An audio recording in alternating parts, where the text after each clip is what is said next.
Yesterday I was under fire, hot seat, with a rapid, quick, rapid questions. I'm going to make sure that I do that to the audience as well. So are we ready? I need to get us ready, ready to listen, ready to learn. So in the chat, I would like to see, yeah, 100%, Bernie Joe.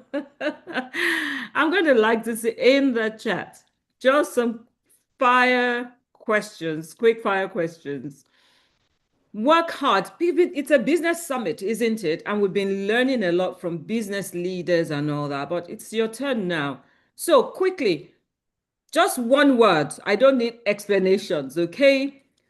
Working hard or working smart? What do you do? Not what you know. Bring it on. That's what I'm doing. Working hard or working smart? Everybody will say working smart. I need to find out from your colleagues. Working smart. Okay. Now, passion or profit? Passion or profit? No, both. I don't want both. Passion or profit? Thank you. People are saying profit, profit. And passion as well. Yes. Somebody said passionate profit. Fumila, I know it's you. Passionate profit. Passion or profit? Profit, passion. Okay, okay. Okay. Impact or income? Impact, don't lie. The Lord is watching.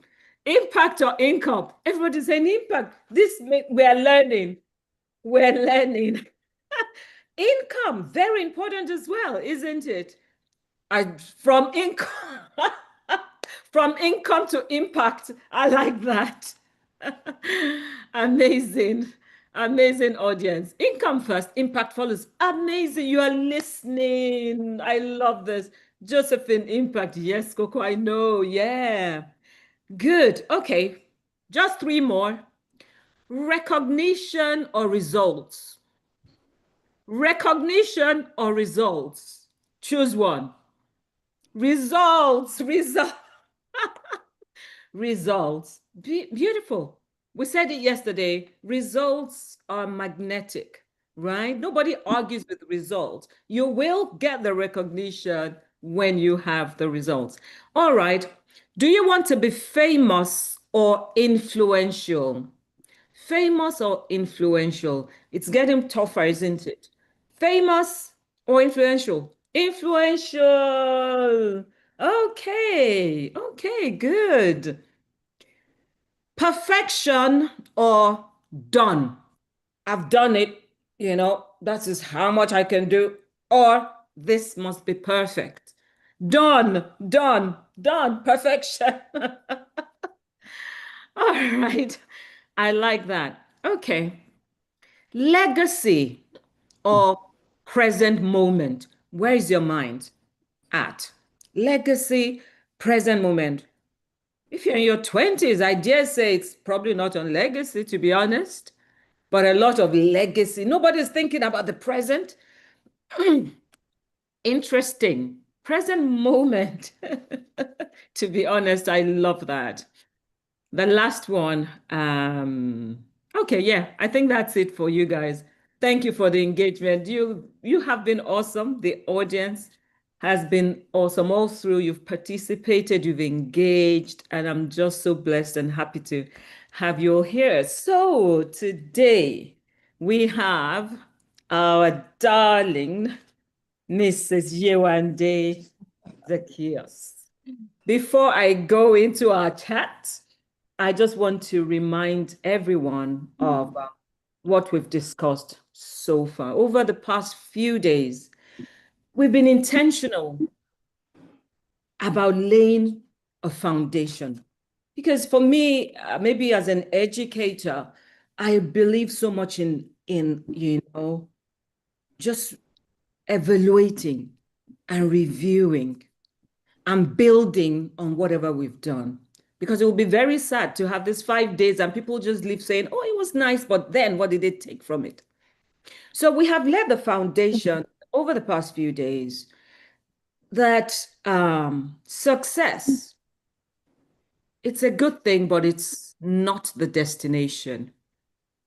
Success is a launching pad for significance. We have laid that. We've laid the fact, the foundation that it's not success versus significance. No, they're not opposites of each other. One is necessary to get the other.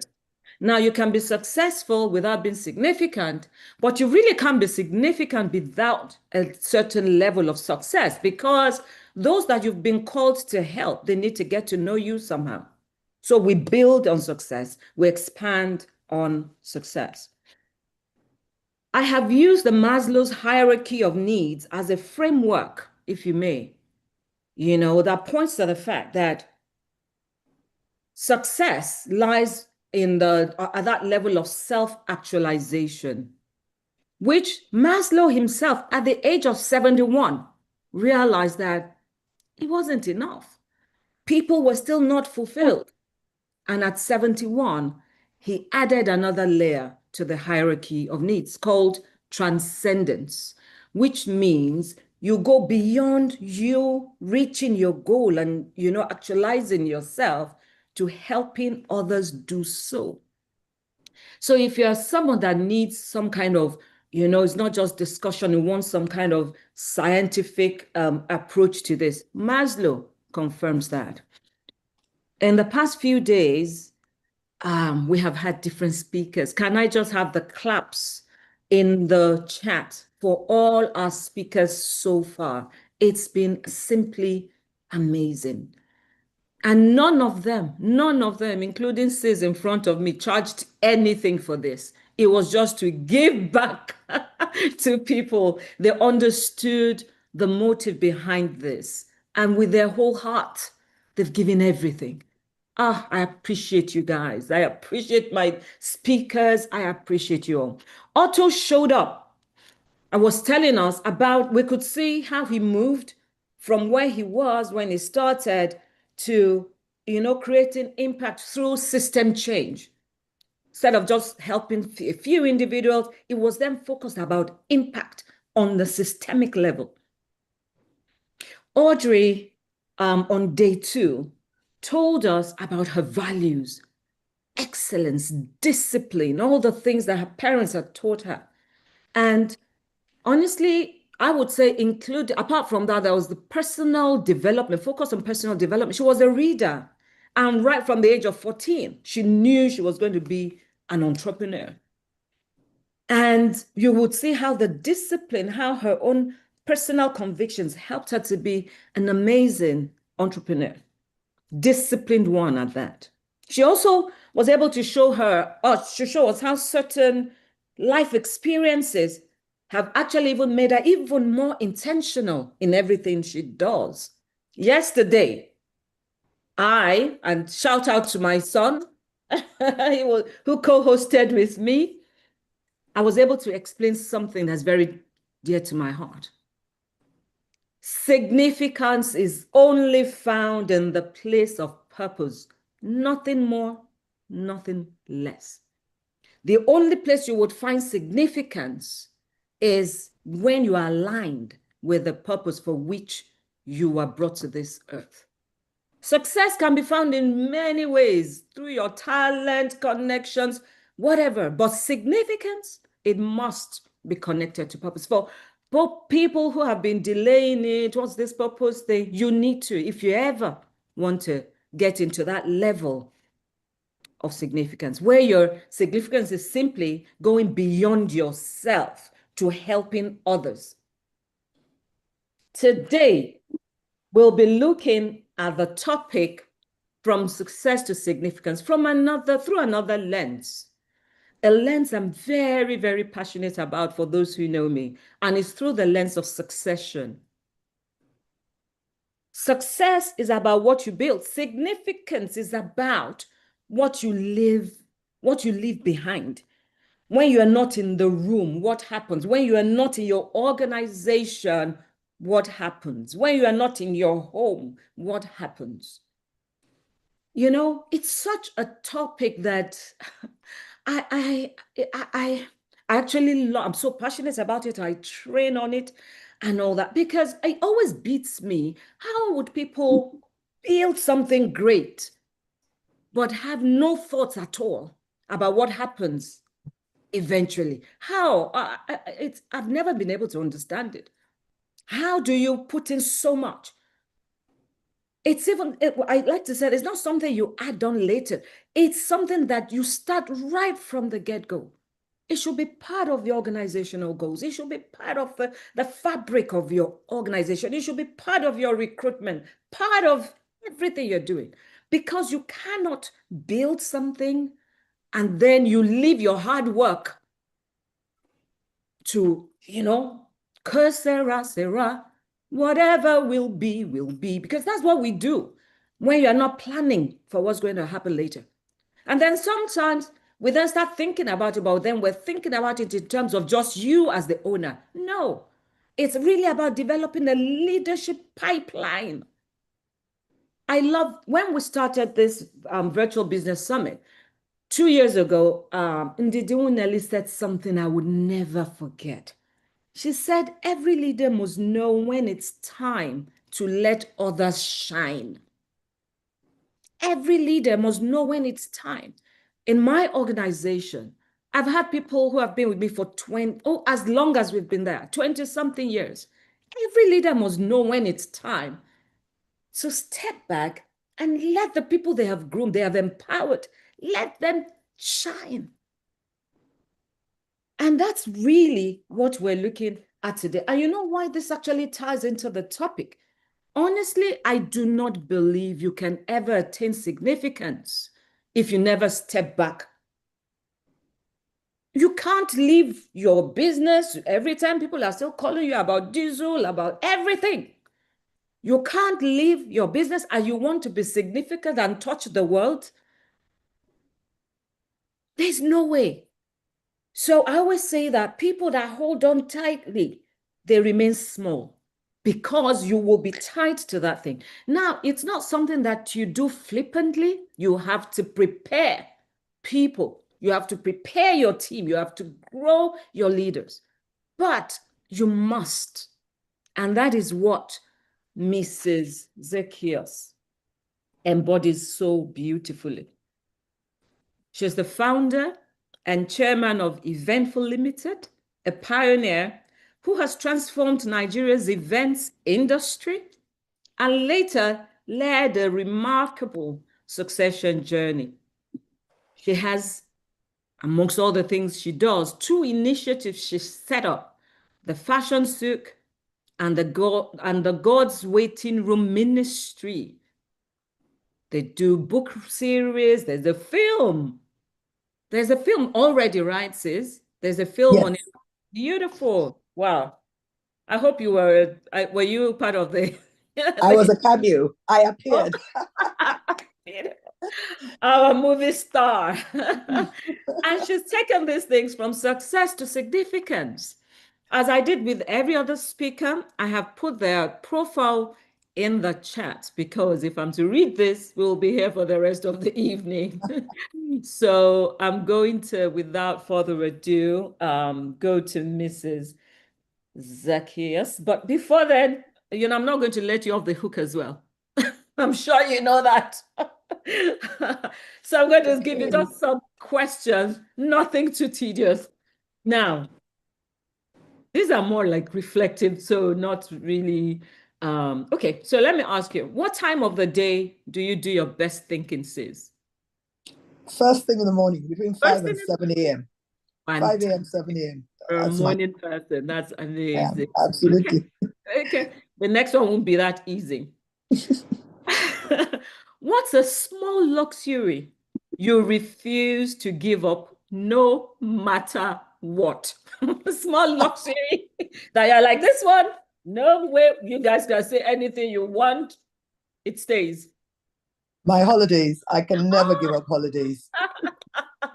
That's It's not good. even really a small luxury, it's a big luxury, but I can It's a never give big them up. one, but you're not giving it up. No. All right, okay. What's a belief you held 10 years ago that you've completely changed your mind about? 10 years Hmm. ago, and that you're thinking right now, maybe that wasn't so, maybe things have changed. I'll That, have a better yeah, understanding. Please go ahead. yeah, that my staff could not work from home. Even before COVID, Mm. event staff were like, "Can we have 2 days off in the week?" And I was like, "Never, you'll never do any work." But here we are now. So that was Uh, one very strongly held belief that I have given up. oh, beautiful, beautiful, beautiful. Um, what's a principle you won't compromise on, even if it costs you? You will never compromise on that principle. What would that be? And that's the last one.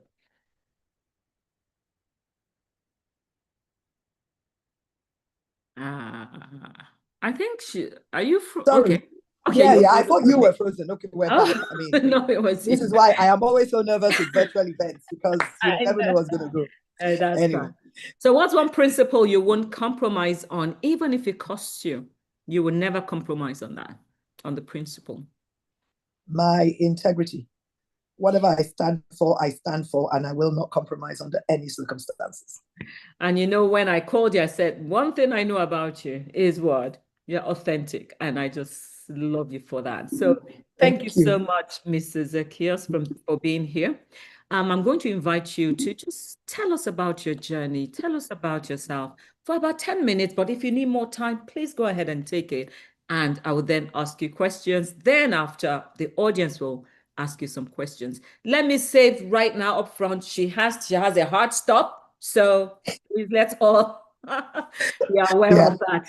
Okay, Okay. because of the hard stop and because I'd really like to answer questions from the audience, I'll be very, very brief. I mean, All as you right. said, my profile is already on the platform. So I'm a lawyer. I graduated from law from University of Lagos, a proud alumnus of Unilag, and I went from Unilag to law school, and then I went to Cambridge University, Jesus College, to be precise, where I did my master's degree.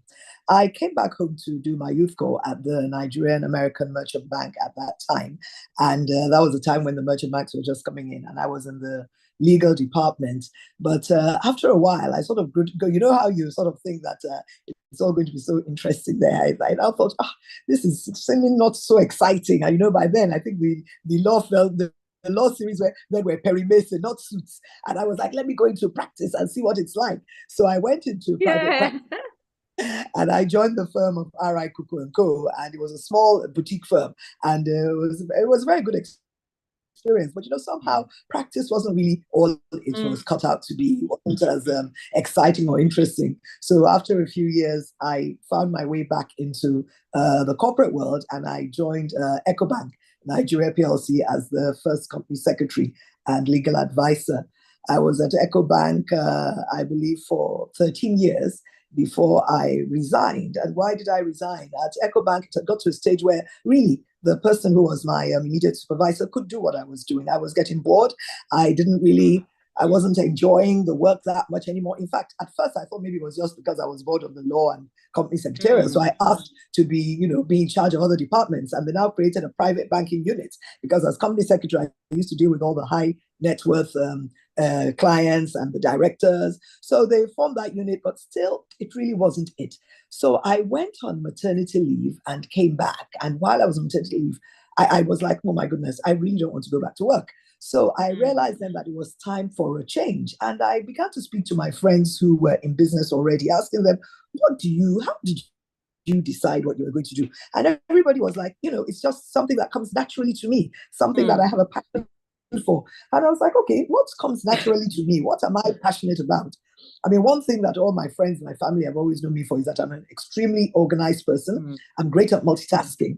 And I mean, if anybody's doing anything, I just take it over. It's done efficiently, easily, whether friends, family. And I was like, can this become a business? So I started doing some research on this and found out that what it was called was events management, and that it was actually quite a significant industry in Europe and the Americas. So Mm. I decided that, well, I was going to hang up my boots. I was going to get rid of the golden handcuffs that tied me to my fancy job with all the perks and the car and everything. And I decided, I was going to take the plunge. And I then set up my own business in 2002, Eventful Ltd, which essentially was set up to be a corporate events management business because that was my background. But along the way, we transited into doing both corporate and personal events because we would find that, I mean, if you did work for a company, maybe the MD will now say, oh, my daughter is getting married or it's my 50th birthday. So we became a multifaceted company. And we were definitely the pioneer in that, in the sense of actually having a company that did nothing but events, because events before were done maybe through advertising agencies, public relations companies, but having an events company as a business, I believe we were the first. And being a pioneer, it's always very difficult, comes with its challenges, but we went through them. As I said, we were doing both corporate and retail events. After a while, I realized very quickly that, most of our events were done in hotels. And then even in the hotels, I wasn't really satisfied with maybe even just from the quality of the toilets to the carpets, just all kinds of things. And then I decided that, what? Why don't I have my own event center? And I began the search for an event center that my company would run. And I will always remember a dear mentor of mine, Dr. Suleiman, who told me that you're now leaving the event business and going into real estate if you're looking for, you want to start to build. And he was the one that advised me, why don't you look for partnerships and collaborations so that you would not be boggled down with the real estate, but you're able to do the events and venue management. So our very first collaboration was with the Lagos State government when we ran the banquet hall for City Hall. We did that for 10 years. And then another opportunity came when an individual who owned property in Victoria Island, a prime location, asked us to come and set up an events venue there. And so that was another collaboration. And Harbour Point was born. Yes. After that, we now, the business continued. And I think it was in 2015, I had another bee in my bonnet. What am I going to do now? What am I going to do next? What's the next big thing? And I realized that industry fairs would be really quite interesting. And because we were both in retail and corporate, one thing that was that whether it was a corporate or retail event was food and drink. So the first fair we had was a food and drink fair, which we called Fiesta of Flavors, which later transformed into the food souk. And from there, very successful. It was very interesting. We had international organizations participate. We now, somebody now said, why don't you do a beauty, something to do with beauty? And I was like, really? Okay, why not? So we started the beauty souk, which was really for us to be able to showcase our indigenous vendors in the beauty space. And then a couple of years after that, somebody said, you've got to do fashion. How can you leave fashion out? And I was like, so many people are already doing fashion, but here we are, I like a challenge. And we started the fashion souk. And honestly, our souks have been extremely successful and have been an avenue for us to really impact a lot of lives. And after that, I realized slowly but surely that, I'd always known from the beginning that there would be a time to hand over. And I began to plan my exit from the company. And in 2021, I resigned as the CEO, handed over to my successor, became the founder chairman, and that is what I've been doing for the past 5 years. So I think that is the summary of my entrepreneurial journey in a nutshell. Please slow me down because people always say I speak too fast. So if I'm speaking too fast, somebody tell me so I can slow down. Okay, so I think that's my story. Katie. That's so beautiful, beautiful. Okay, so I'm just trying to make sure I don't anything that you've already spoken about. So you said you'd already. I'd like you to just say a little bit more about the journey with handing over and becoming the founder chairman. Tell us the process. You said it's always been on your mind. So how did you go about that? How you set it up? You knew from the beginning you would have to handle. If you can just, delve a little bit more into that. Okay. You see, as I always say, I'm not a typical entrepreneur because, though even now I've been an entrepreneur for 4 years, for 18 years before I became an entrepreneur, I was a banker and a lawyer. So I came from a very structured background. Yes. So I was very clear in my mind that if I was going to go into a business, it was a business that I wanted to outlive me.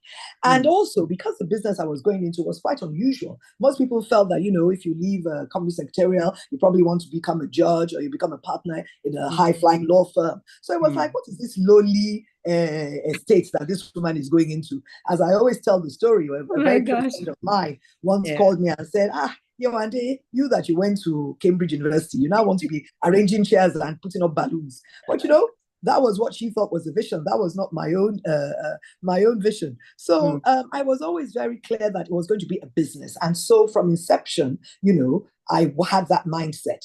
But having said that, it was still a process, because first of all, of course, I started off as literally a one-man company myself and one PA. So, but little by little, as the business grew, I would employ more people, and then the business would expand. We were doing more things, and so structure. That's always very important. I began to put structure in place, and I would say very honestly, that was not from day one. Even though I was a lawyer and a banker, because when you're setting up a business, at least for the first, you're wearing all the hats. But after a while, I started putting all the right people for the right places and ensuring that we had systems and processes. Because without systems and processes, you can never grow your business. Without systems and processes, people must know there must be an organogram. Who reports to who does what? Everybody must have a job description. What do you do? So that it's not people running around ragged. Everybody knows what they do. There must be an appraisal system. People know that I get appraised. People know that I get rewarded for hard work. So all those things,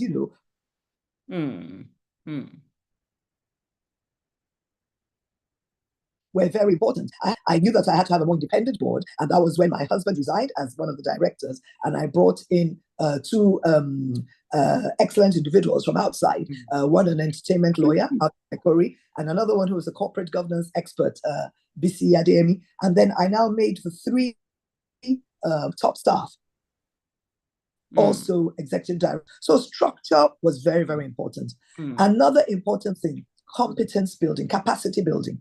There is no way you will ever be able to exit your business if you do not make sure that the people who are there can do the work. So it was very deliberate. I poured myself into them in terms of everything I knew about, being an entrepreneur, everything I knew about running a successful business, I poured into them. But not only that, I made sure they got the training that they needed. And you see, also, because I came from a corporate background where I was used to being sent on corporate trainings, whether in Nigeria or abroad, I gave my staff that opportunity. We trained staff, we trained in the UK, the USA, in Dubai, even in Nigeria. I made sure the ones who I had identified had possibility of being my successors went to the LBS for the entrepreneurial training programs. So training is extremely important. So structure training and then exposure. You see, another thing about founders is if you think that, what, it's my business, I'm the only one that can know the clients, I'm the only one that must be front-facing, I'm the only one that can see the clients, they're never going to grow. And then you're not going to be able to build the trust that you need when it is time to hand over. Because if the clients have not seen your management staff at work, they have not had to deal with them directly, they have not seen them take charge of events from beginning to end, how would they ever believe they're going to be able to do it when you've left? So you need to expose your staff. And that exposing your staff is a risk, because you risk your staff, your management staff, meeting your clients on a one-on-one, getting to know them. What if they poach them? What if they poach them? Well, this is the risk you have to take in business. So I think, so I've spoken about structure, about capacity building, about exposure, and then also preparing the minds of both your staff and your clients. Another thing I do, because I came from a corporate background, is that we have an annual retreat every year. I had this year's one just 2 weeks ago, where I was there just as a chairman, not as an MD. But, by 3-4 years, somebody's no audio. No audio. Can you hear? Can you hear me? I can hear you. Can people hear her, please? Maybe, I can hear you. Okay, maybe it's that person's. Yeah, you can. Okay, people can hear. So at these retreats, I have to prepare my staff to say, look, let's talk about when I leave the company. What is going to happen? Are all your clients going to disappear because Yewande is no longer there? So we actually had to talk about it amongst ourselves. What happens when YZ leaves? What will we do when YZ leaves? How do we prepare for when YZ leaves? So even though I know that for many of them, they were like, probably, can she ever really leave this company? Maybe they didn't even really believe it. But I made sure I prepared them. And I also made sure I prepared my clients by 3-4 years before I knew I was going to exit formally. I started not going for the meetings. If a client called for an event, I would not go to that first meeting. Where's Yewande? Where's Yewande? Oh, she's not available. And then they get used to the stuff, and then they begin to, work with them and begin to realize that it's not about Yewande, this is a company. So those are the things that I feel are very key things you must, do to be able to prepare both your staff and your clients for your, imminent exit. Mm. That's lovely. I'm just going to just stay on that point a little bit more because I'm Mhm. aware that sometimes we all know we want the owner there. So you start preparing their minds, but if anything ever goes wrong, people are like, Yes. "Hey, that's because it's because you one day is not there." Yeah, and she wasn't there. Yes, yes, Yeah, yes, she yes, wasn't there. yes. Hey, what's going on? How did you navigate that? Preparing them, but the actual because things will still happen Of sometimes. course, You of course. prepare them, even when you're there, if you're there, things sometimes, of Absolutely. course, that's why preparation is so important. So you're not letting people run your company when you have not prepared them. A lot of people say, I want to move back, but I say to them, what was the preparation you put in place? What have you done? Mm, How long have you been mm. grooming your successors and things like that? But even when you've groomed people, as when you are there, things can still happen. Things can still. So how do you, that transition where you have prepared people, prepared the minds of your clients, and then you're still Look, navigating the transition. What do you do? kind of, kind Yeah. of, you just have to navigate it with wisdom. And it is a very, very difficult thing because events planning and consulting is a service business. For Yeah. anybody in the service business, it is very difficult for your clients to separate you from the Yes, brand. from the business. Yeah. People, yeah, one day is eventful is one day. And so it is something you have to just be so deliberate about. And let me Mm. make you laugh. Even now, 5 years after my exit, there'll be some events that they will still say, I want to see your chairman. And then the MD will say, Mrs. Z, this man says you must come. And I'm like, tell him I'm not operational. But because I understand the mindset of some people, like if it's a really, really high profile event, I'll say no problem. So I'll go along to the meeting and I won't say a word. I'll just be there. Have a good Mm. afternoon, sir, good afternoon. And I will ensure that the MD handles the entire meeting. So that Mm. at every question they ask, I will not answer, but I will be Mm. there. So by the time Mm. we finish, and I'm just like, it's obvious that I've just come to decorate the room. Then they know that, look, if this woman is that confident about these people, and these people have been able to Yes, to answer so deliver. professionally, then we'll let it go. But as you say, things can go wrong even when I'm there. I mean, even when I was in the business, there would be some things that would go wrong. So it's just that it's a difficult thing to navigate. But It I is. think, when you just make the business about a company and not about Mm. you really try to be deliberate about that, Yeah. eventually people will catch on.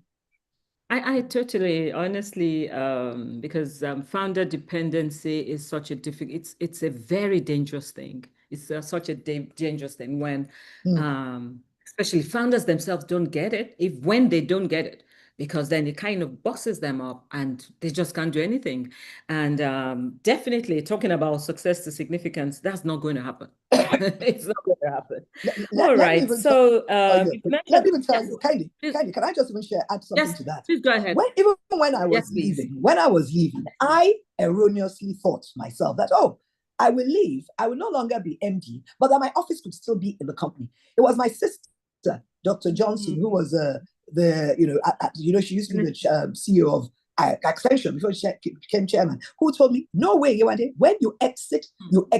So you don't just exit by name and structure, you exit physically, that you must remove yourself and be in another office so that you can be Mm. sure. So I'm just saying this so that founders can know that it's Yes. not just exiting in your mind, it's not exiting showing your staff and your clients. You must physically exit the space. So don't Excellent. keep your cute little Mm. office in the business. You need to be out of there. You need to get out of the way so that they Yeah, can really know that you have left. So I thought that might be beautiful. important for I, I, for I somebody. think that's very important. But I think you also mentioned that 3, 4 years before, you were Mm. already preparing that. So you probably still had your office there Yeah. that time.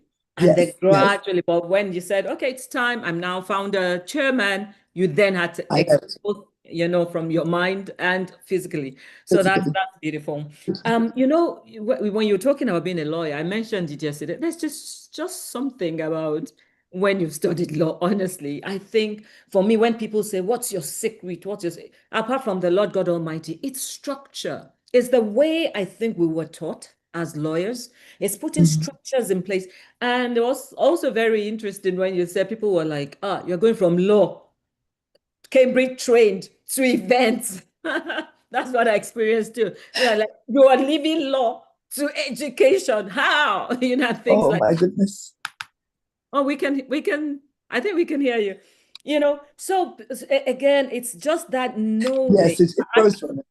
I could see from your from your story, self-awareness.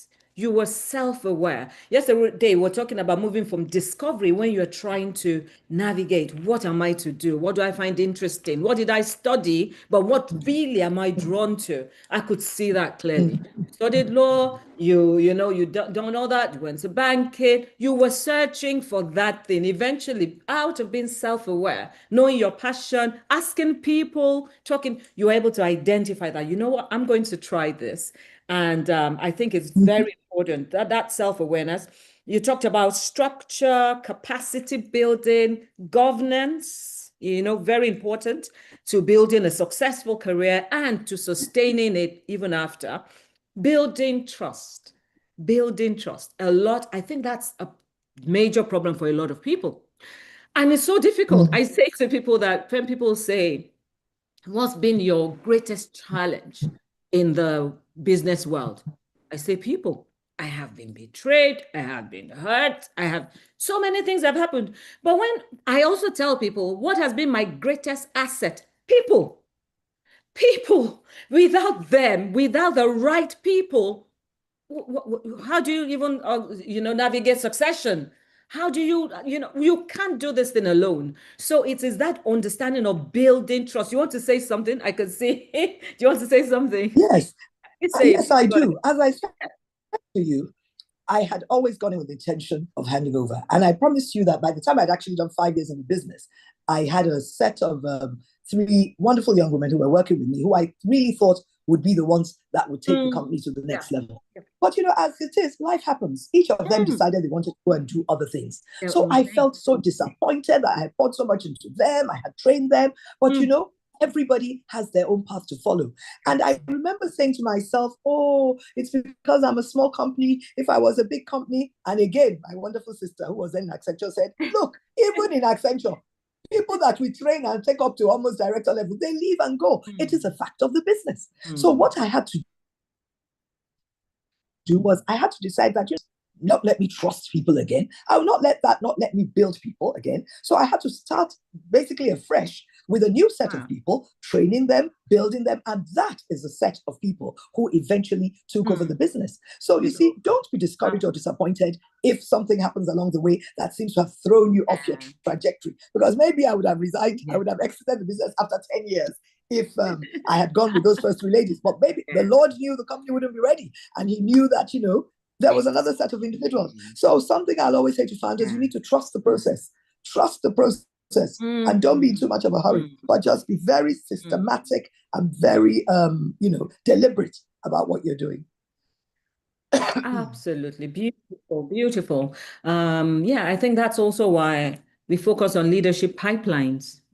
So you're able to categorize, okay, this one's, yeah, because if some people will disappoint you. People, as you just, I can see your story so much in, what I've experienced as well. But when there's a pipeline, okay, some are ready now, some are ready later, some are ready soon. And you have that talent pool that, instead of just building it around one or two people, that's kind of, I think the best way to also navigate succession. So you talked about trust, building trust. I like when you said a leader shouldn't think I'm the only one that knows this thing. It keeps you just glued to your organization. Nobody else can do it. It's a very dangerous thing to do. And honestly, I just wanted to mention some of the performance. I'm really sorry. Yes, please go ahead. I just saw a question that popped Okay. up that I think is actually very important. It was from Funke Fowler, I think. And she said, how was I able to maintain the culture? And I think that was one of the points I really should have brought up under, when he said, what are the things you do before you exit? So thank you, Funke, for bringing that up. And what it is, it's called values embedding. How do you maintain your culture? How are you able to ensure that the company is run with the ethos and ethics that you used to run it, and that they do not divert or change from it? And that is only by embedding the values in your staff right from day one. Absolutely. And you can only do that by being an authentic leader. So if you're a leader that says, oh, integrity is our most important value, and they see you taking bribes, they see you telling lies, they see you promoting people who don't deserve it and not promoting those who deserve it, then why on earth are they going to follow you? So, you have to be authentic to whatever you say are your most important value propositions. And that is the only way you can embed those values in the minds of the people who are coming after you. So much so that they know that, oh, Eventful is known for this. And no matter who is at the top, Eventful will always be known for this. So that because that I think is the greatest fear of anyone who has built a company. I mean, I cannot build a company in years. I run it based on integrity, on professionalism, on excellence, on reliability. And then when I leave, all those go down the drain. That's a totally wasted venture. So it's very, very important that you're an authentic leader and you make sure that everything that is important to you, you live those things so that those coming after you know that these are critical, these are values that we cannot do without and we cannot change whether this woman is there or not. Yeah. So I just thought that was important because it popped out and I didn't want to forget. And we're going to then have like 10 minutes just for questions. So please also note the questions so we don't lose any. So you're spot on, is embedding values. So I like to say that it's when your core values become shared. So when it's still my values, my vision, until the vision becomes a shared vision, you have entrenched, almost indoctrinated the people there who are engaged staff with the ethos and the beliefs of the company. You can't, it's one of the part of the process. You can't, if you haven't achieved that, you're going to, just mess the whole thing up. And then you leave. And before you know it is a totally different company. And you're wondering, what happened here? So, all right. I think let me just ask the audience. I know that we're going to ask our questions. I would like to know at this point, what resonates with us? Please let me send the chat. So far, what is resonating? What is that aha moment you're thinking right now? Can I please send the chat? I don't want us to just keep talking and it's like Mrs. Zacchaeus and I are just gisting. What are you learning? I can't see anything yet. Go on. Structure. Beautiful. Please keep going. Capacity building. Awesome. Importance of structure. Absolutely. Conviction. Beautiful. Founder dependence is very dangerous. The culture must be lived by the visioner. Beautiful. Embedding values, building your workforce, consistency, discipline, and integrity. Trust in the process. It's a process. Trust in it. Having the mindset of succession. It's non negotiable. Right people on the right seat. Trusting the process. Leadership. Leadership. And I think I'm going to ask a question around that. Leadership.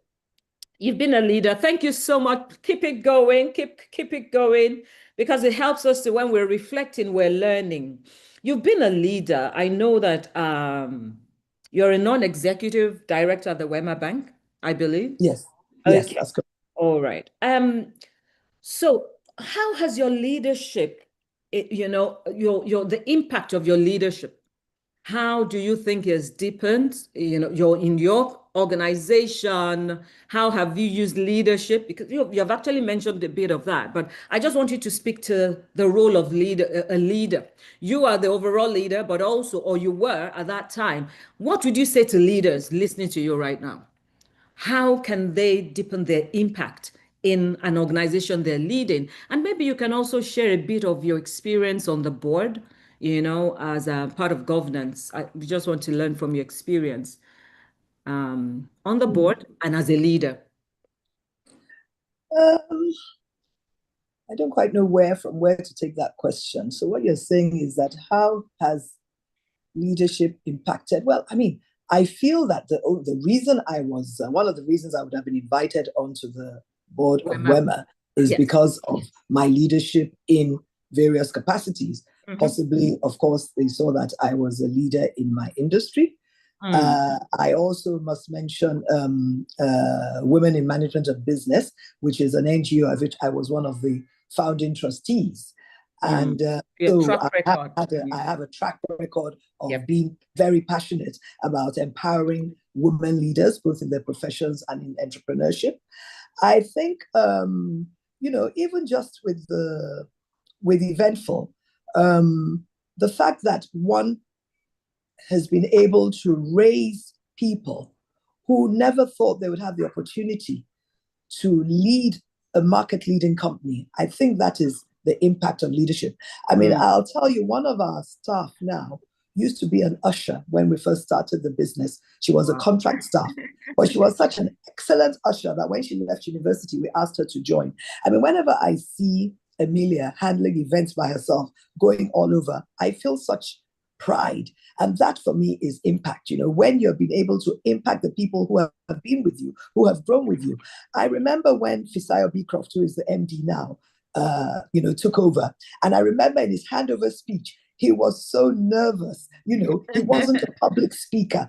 And then I see Fisayo commanding stages now, having presence. And because he's been in that role for 5 years. So I think for me, it's about just the opportunity to have, to have been able to build people, to have been an authentic leader. And I think when they say, what is your style of leadership? I think my style is really authenticity, being true to myself. And just as long as you're true to yourself and expect, you do not do one thing and say another. You do not have expectations that you will not fulfill and expect others to fulfill it. So I think for me, that is the best kind of leadership, you know, because that way you will find that people will follow you because they know that she's it's true not to herself. Do as I say, not as I do. To what yes, yes. Yeah. So I think for me, that's the way it has played. And Wema is not the only board that I'm on anyway. Yeah. I mean, I'm chairman of my own company. I'm chairman of Hartley's supermarket, which is one of the leading supermarkets in Lagos. I'm on 2 other boards, Data Guide Management, and and also on other NGOs. So I believe that the impact of the experience that one has gathered along the way, you know, working in the bank, you know, working in the, you know, even from the law firm, and then as my own, you know, running my own business, all of it comes together to enable one impact in so many different ways. So that's awesome. That's what I can say about. That's great because a lot of leaders always, you know, also another thing would be, how do you navigate all this, sis? How are you able to? I'm sure everybody asks that question. Work-life Even I ask work-life myself balance. that question. How? Yeah. Because I know you have a hard stop, for example, you have another meeting, you know. How are you able to do all this? And honestly, the other meeting I have is where I'm on the planning committee of my own school. It's 50 years since we left school. So you can imagine. So you see, that's the thing. You called here and there. It's just so And that's just what everywhere. is on. But honestly, I think I've always had the skill of multitasking. I am just somebody who naturally multitasks. It's a gift, really. I think it's actually just a gift. There are just some people who are able to do many things at the same time and still are able to do them successfully. But then, because I have 2 also very strong characteristics, I delegate and I prioritize. Oh, so those are amazing. 2 extremely important things because you cannot multitask if you do not have the ability to delegate. If you want to do everything yourself, you will never be able to multitask. You have to have the ability to let go and trust people to do some things for you. And then you have the ability to decide what is important for now. You know, what is important for now. And that was from as far back as when I had my career in the bank, when you know, there would be so many, there'd be just so many things that were important. And you just say, what is the one that is most urgent and most important? Let me face that. So I think that's the way I've been able to manage. But honestly, I keep telling, because people keep saying I'm a 419 retiree, that I said, and I'm busier than I was even when I was working. So one of my goals for this year is rest and restoration. Yes. I'm pulling back. You know? Honestly, you also said 2 very important things. Yesterday, I was asked, you know, how do am I able to delegate? I guess it's also one of the things you'll find in leaders. If you're able to prioritize and delegate, you'll be fine. But it's just that ability to learn prioritization. What should come first? What should I do later? Which should I delegate? Which one can't I delegate? You must be able to, must be clear on how to prioritize. And of course, delegation. You know, leadership, I say, is learned by doing. It's not so much by, so when you want to have other people lead, you better let them do it. Sometimes it's like trial and error, but then you can't just teach leadership. You have to entrust them. You need to empower them and entrust them. Please go ahead, sis.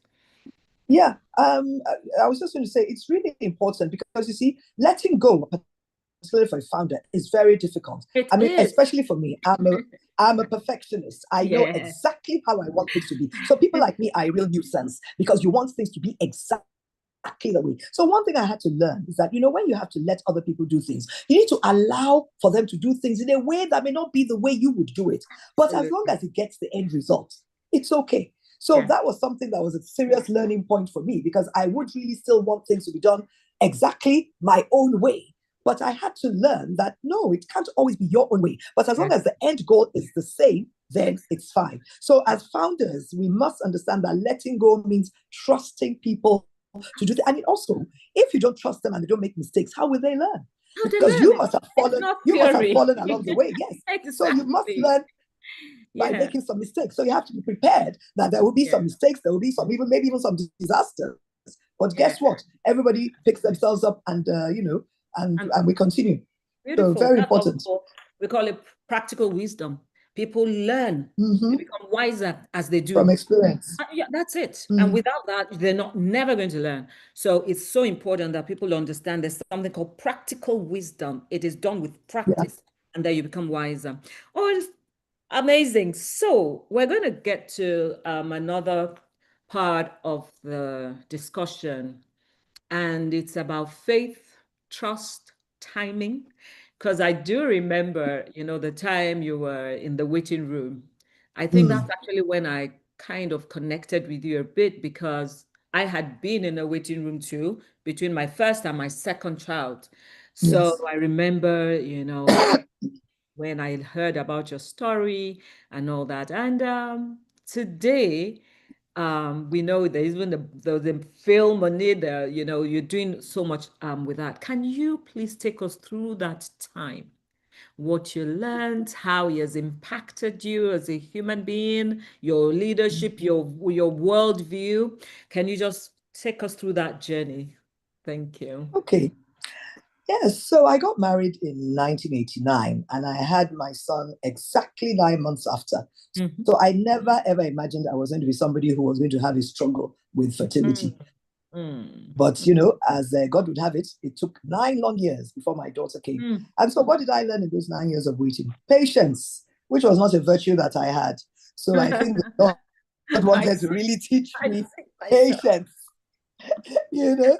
So I learned patience. I learned absolute dependency on God, because I Mm, know for sure that if I didn't have that struggle, if I didn't have that waiting period, I may never have grown in the way that I had to as a Christian, in terms mm, of understanding the things of God, in terms of knowing that it was only faith in God that could produce the result I wanted, and just in mm, terms of just being empathic, more, mm. uh, sympathetic to people who were in need or had to wait. So, yes, it was a very trying period. But during that time, I promised the Lord that, you know what? And in fact, people wonder, like, why is your own even so hard? You already have one child anyway. So why are you so consumed That's with this why. second child? But the thing about it is that when a woman wants a child, a woman wants a child, and it does not even it's Absolutely. the need is just as much.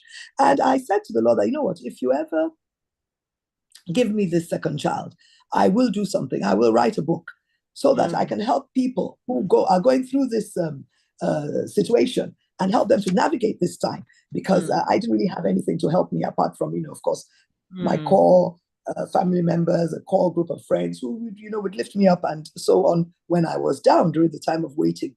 So Mm. anyway, excuse me, I had the baby. I forgot all about writing the book. And then I got pregnant again shortly after, and then I had a miscarriage. And that was when the Lord reminded me that you owe me something. So I frantically and furiously wrote God's Waiting Room Book One, which essentially was to share my story and to just sort of talk about the things you needed to do while you're waiting. And I also used other people's testimonies to buttress all these points. I honestly did it to fulfill all righteousness. That Mm. Father, I promised and I said I would.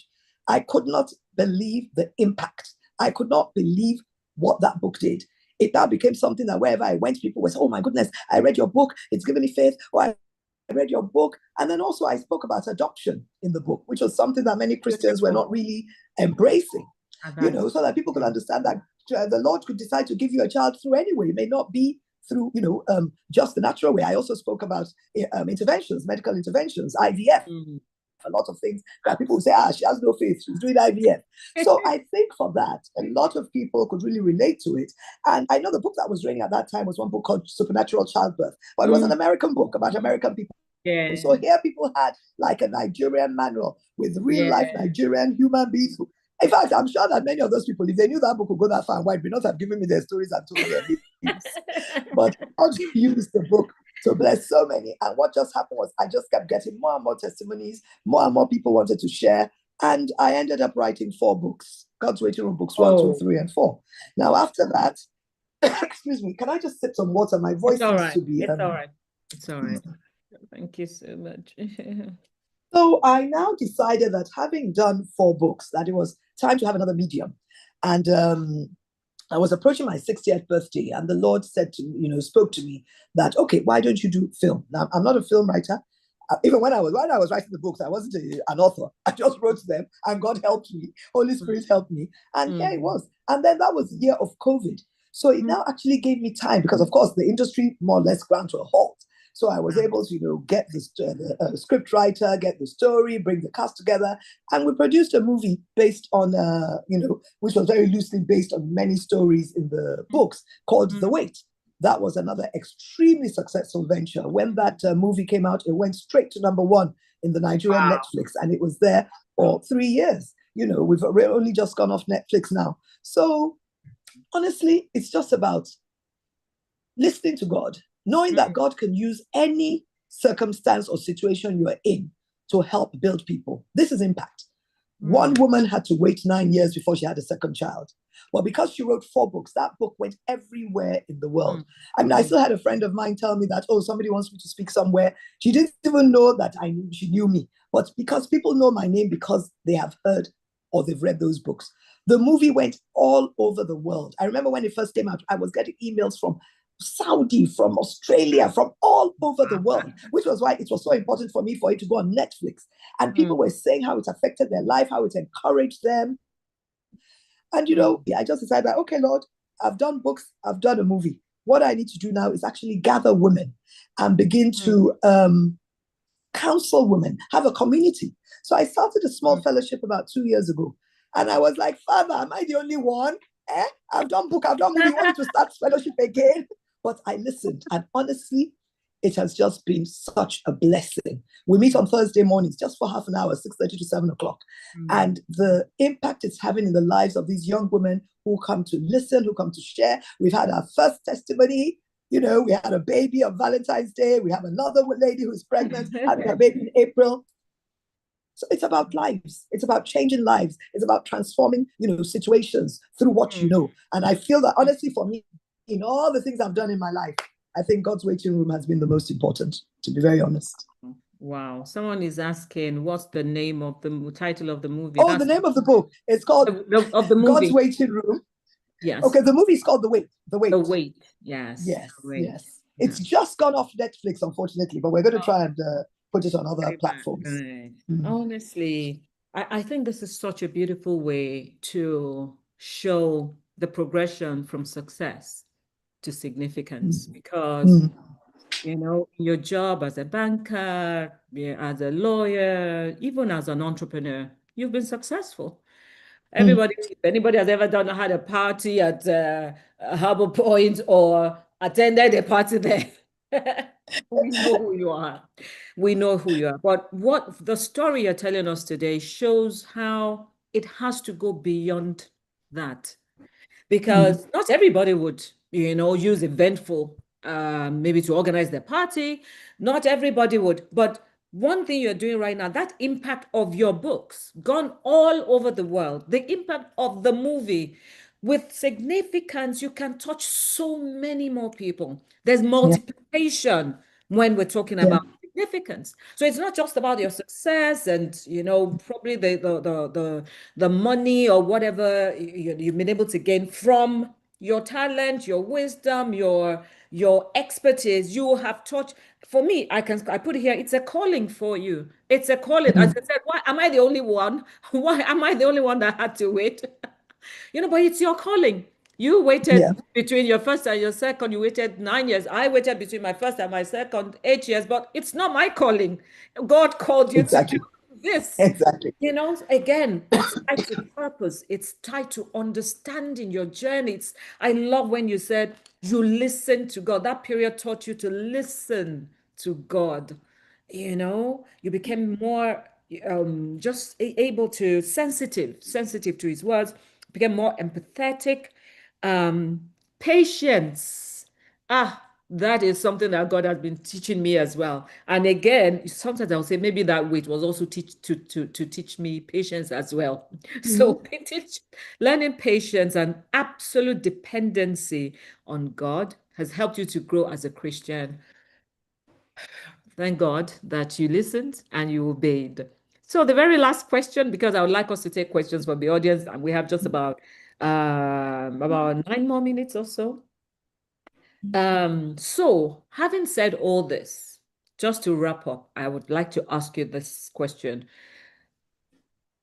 What then, in a few words, would you say significance means to what does it mean to you?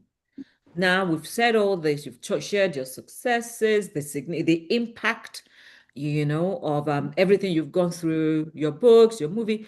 If you were to say in a sentence what significance means, what would it be? Hmm. You can take your time, or I just want you to be Think able to about it. say, okay, this is what I then believe significance is. Yeah. Somebody is asking as Probably. well, Mhm. is the fellowship a virtual one or physical? I just don't want to It's miss. it's virtual. It's It's virtual. virtual. Okay. Yes. Okay. Yes, it's We'll virtual. we'll send the information if you're able to Yeah. take more people, Yeah. or you have different Yeah. cohort. It's virtual. Yes. Yes. I'll send the information to you. The link. Okay. What is significance to me? Significance to me is about impacting lives. Beautiful. Success is achievement, but significance is about just that your life mattered, that Mm, your life mattered, that it mattered that you were there, that because you were there, somebody else has been able to thrive. mm, Because you did something, somebody else has been able to, be free, whether mm, free to enjoy the fruits of their own entrepreneurship, whether free to, to know that they don't have to have a child only by natural birth, that they can go mm, do IVF, they can do adoption, they can do surrogacy. That's just that. And will what I've done, will it outlive me? Will mm, it outlive me? Is what I've done, what I have built, when I am gone, will it still be there? mm, I think that's what significance is. But for me, significance is about just adding value to lives, mm. because success is about your own personal achievements, is what you do. Absolutely. For Yeah. you, Yeah. significance is about what have you left behind? How have you impacted the people that you have touched as you've gone along in life? That's just awesome. It's I awesome. think that's what it is for For me. me, it's just bringing everything together that I've been talking about all week, because it's really about that impact you have. You said Mm. that your life mattered, that Yeah, because you existed, other people can be free. And I put here, they can free to yeah, exactly. become everything. And Please go and ahead. I'll just mention very quickly another thing that's really important to me, and these are my souks, particularly the fashion souk. We've sort of merged all of them into the fashion souk now, where we do Okay. food, we do Yeah. beauty, we do fashion. As an entrepreneur, I am passionate about entrepreneurship. I'm passionate about giving young people a chance to shine, because I know that we are so talented, we're so Mhm. resourceful, but just that we don't just have that space to give Mm, us that ability. Now, the Fashion Souk provides a platform for many young people to mm, just showcase themselves. People who would never be able to be in front of the kind of audience that they are, who would mm, never be able to see the kind of people. So they come to Fashion Souk as a little brand. And honestly, they go away with people, knowing them, mm, wanted to purchase their goods. Every single person has value added. So that's mm, another thing, building entrepreneurs. And then we mm, have a business pitch as well, where we have startups come and compete for money to enable them, build capacity in their businesses. So I believe that honestly, in everything I've done in my life, it's always, how do I make life better for somebody else? So I think that is for me what significance is, that living your life so that others will thrive. Oh, that mm. was a rhyme. and it came out of you. I love that. Living your life so that others may thrive. That's my own personal definition, which came to me on Dr. Kennedy's show. Yes. Honestly, I couldn't have said that better. It's just amazing. You living the life the Lord has ordained for you. And again, I want to say to me, this is you living your life, with purpose in mind. Yes, you were created to do absolutely. this. And that is why you are thriving in this.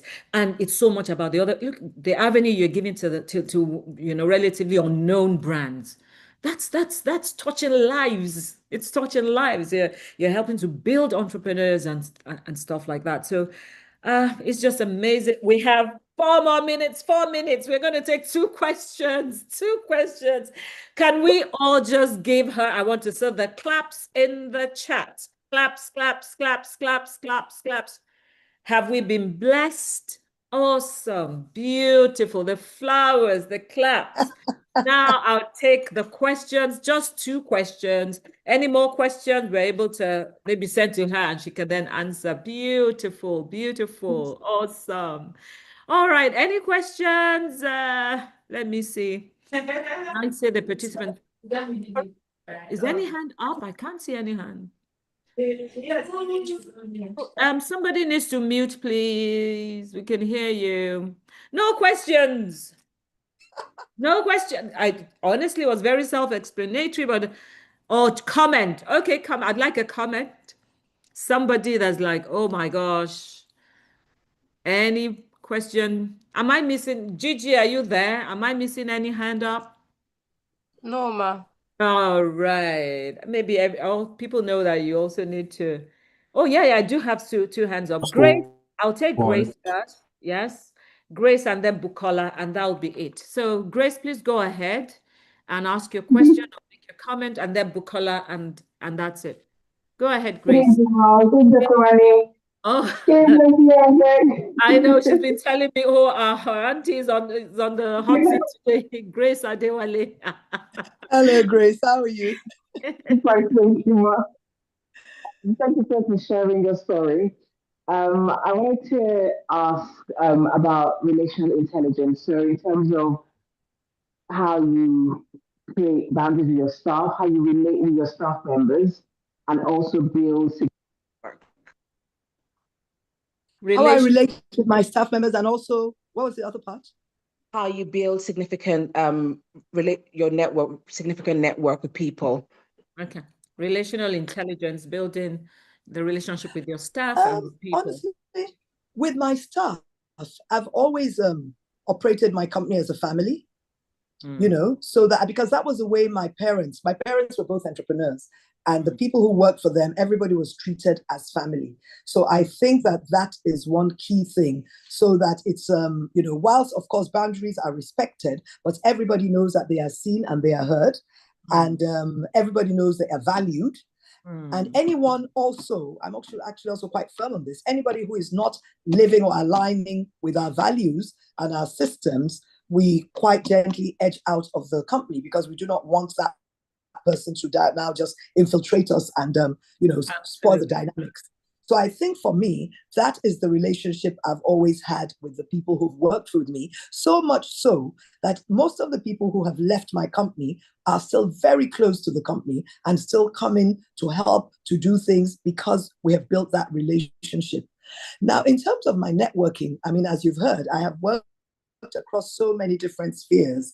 And that's another reason thing when I say trust the process, because sometimes people say to me, oh, do you wish you had entered entrepreneurship earlier? Because by the time you came in, you had done 18 years of corporate. What do you think? Wouldn't you have become bigger, faster if you had started? But no, because you trust the process. The time I spent in the law firm of RI Kuku, the time I spent in EcoBank, those were the times where I built all those networks, which allowed me to be credible when I started my business, which allowed people, corporates, to trust me with huge amounts of money to do their business, because they knew who I was from my past life.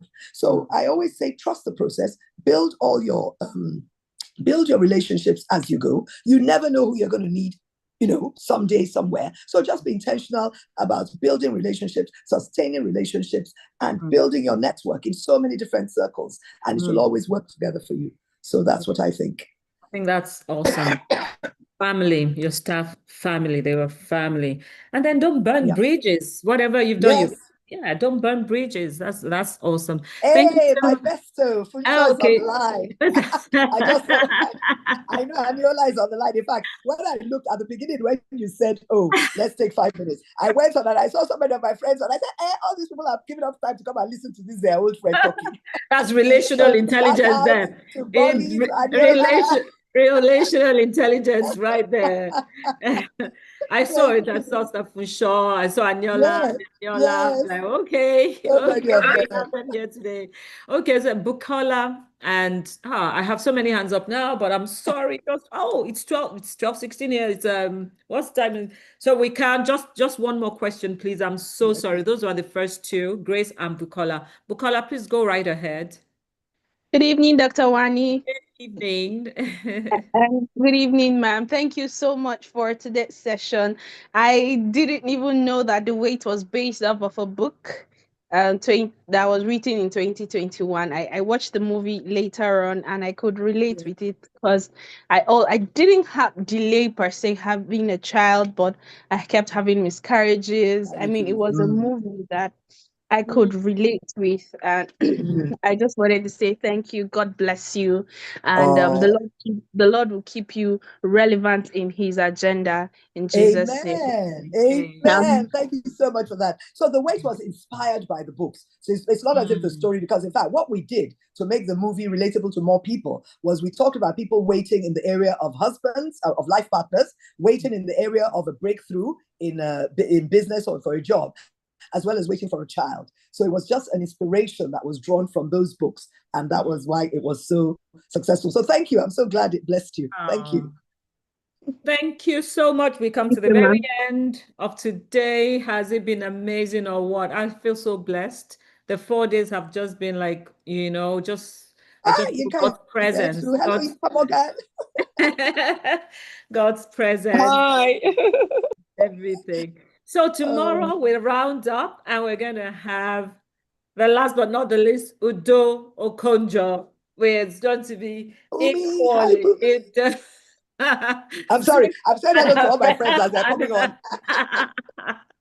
We're going to have Udo Okonjo tomorrow, and it promises to just be an amazing, amazing time. Thank you to the audience, people who have attended the 4 days.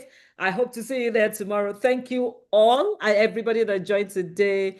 God bless you, sis. Thank you so much for accepting to be part of this. I really, really appreciate you.